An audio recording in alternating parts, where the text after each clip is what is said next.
Hi guys, welcome to the new episode of Closer to Penang Heritage. I'm your host for today, Brandon Pulaiten. So we are now here in Sri Mahamariamman Temple, which is, I know, according to my knowledge, is actually the oldest Indian temple in Penang. So I believe there is a huge amount of the cultural background and also the history waiting for us to explore. So now, let's go!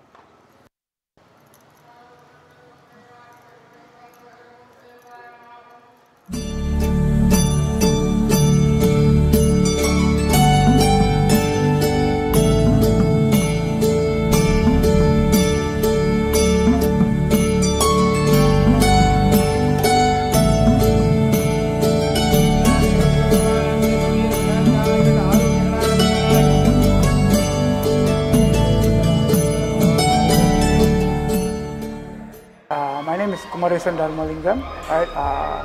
I'm the temple chairman for this term. Right? To give a brief introduction about myself, right? I'm actually the third generation of the immigrant from India. Right? My great grandfathers and grandfathers are from India. It was brought, as you all know the history, it was brought from India. So the place that we are originated is from Madurai, right? In South India. There where my grandfathers or ancestors are from. So they were settled down, right, and live in this little India.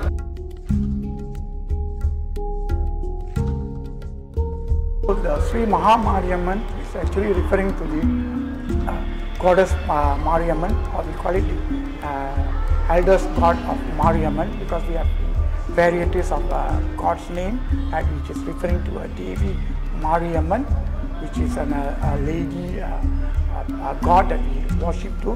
So Mahamariamman will be the eldest goddess. So that's why we named this temple as the Sri Mahamariamman Temple. I think the local community over here has put up this temple, right, a place for them to worship. Right? Apart from worship, this is the only place at that point of time that they believe and to have a hope on their future. Right?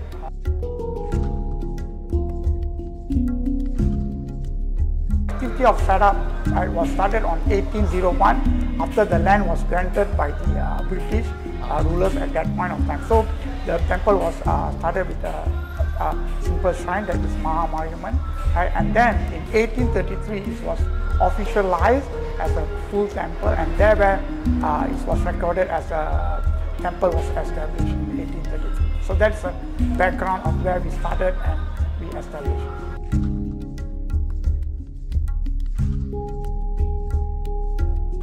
There's histories and backgrounds telling that it was in a collaboration of the local community that we have at that time, and they have actually bring in the architects and also the people who do the crafting of the statues and so on from South India, and the temple design was based purely on the South Indian tradition and also culture to build up this temple in Penang, Queen Street.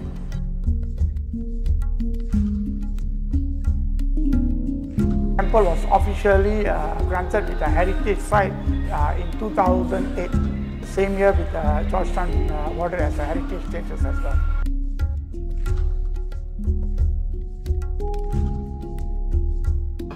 Yes, in average there will be a renovation, we call it Kumareson, that will be carried out every 12 years in average. So the temple is actually have experienced 5 times of Kumareson as of today. In Tamil, we call it the 12 years is 12 yogam, that is related with the number of stars and also the planets, right? So that's the reason that we fix it as 12 years, right?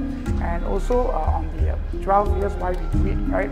So when we build up the Kalsam, we will be putting some what you call Navadhaniyam and things on that, and we also have some prayers item there.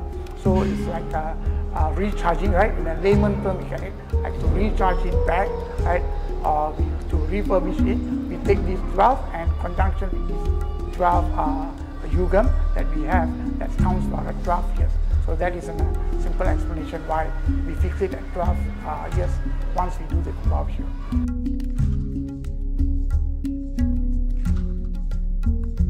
But what is different about other temples and us, right? So then we have 18 Shaktis right over here. Right, it was put it there, 18 Shaktis. So this is basically based on one Puranam, right, where the goddess Mariamman has taken 18 forms to demolish the demon, right? So after that occurrence, right, the Shakti has reformed her to a seagull, right, and formed it as a veil, a very powerful weapon, right, used by Lord Muruga to demolish another demon, right? And then finally we celebrate as a Thaipusam today. So that is also the reason why in Penang, right, the veil procession starts from Queen Sri Mahamariamman, right, to significantly tell that the veil was handed over to Murugan from the goddess Mariamman.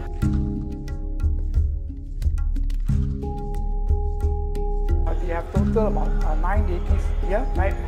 Maybe go through the biggest one, of course, our Mahamariamman, and then we have Shivan, and then we have Lord Ganesha, Lord Muruga, Lord Dakshinamurti, and also the Durga. Right? For this temple also is very famous for the Durga Puja, right? That will be held every Tuesday. So we have a big crowd from the local community coming in, and that Durga Puja will be especially done around 3 to 4 p.m. In Tuesdays. And apart from being a temple of worship, if you will look in the many cited documents and so on, right? The temple is mainly a place where you gather people, right, and to have a positive vibration, right? So that's where in my first thing I mentioned, right? When the immigrants come in here, they need a home. They come in with an empty-handed, they need hope. And the goddess, the belief on goddess actually brings the hope. And today, if you will look at it, right, in Malaysia, Indians are immigrant, right, to work as a laborer. But today, quoting me and the third generation or fourth generation, we are doing very well in Malaysia, right? So this is where the hope has actually from the temple has converted us to be a successful people today, and many more to come to our community, and also not only the Indian community. I think Malaysia as the multiracial country, we should have the diversify and understand more on these things so that we have a mutual understand and can live harmoniously together as a Malaysian for a betterment of our Malaysia as a citizen. To the younger generation, I think I have went in as well as being a kid, you know, I want to come with my mom to the temple. At that point of time, I just looked this as a temple, right, where I pray. But today, you know, when we start growing up, right, and start the engagement, right, it is not only a temple, it is telling you who you are, right, and also what is the significance, and each and every craft in here has its own meaning, right. For the younger generation, right, we have been rushing, right, acquiring a lot of knowledge on the new technology, right? We become technology savvy, but we should know where we come from, our original, that is slowly fading off. So I urge the parents and also the younger generation start coming to the temple, spend their time, right? When they spend the time here, they will start to understand, start asking questions, right? And open up the mind, and where the knowledge, right, that can be acquired. And at the end, we know where we're from and where we are heading. That's all for our video today. So actually after the interview with Mr. Kumareson, I learned more about the Sri Mahamariamman Temple and also the South India immigrant story behind it. So I hope that more people like Mr. Kumareson can involve themselves in the effort of protecting the heritage site in Penang. So that's all for today, and if you want more information, you can follow the Penang Heritage. That's all. See you in the next video, and thank you.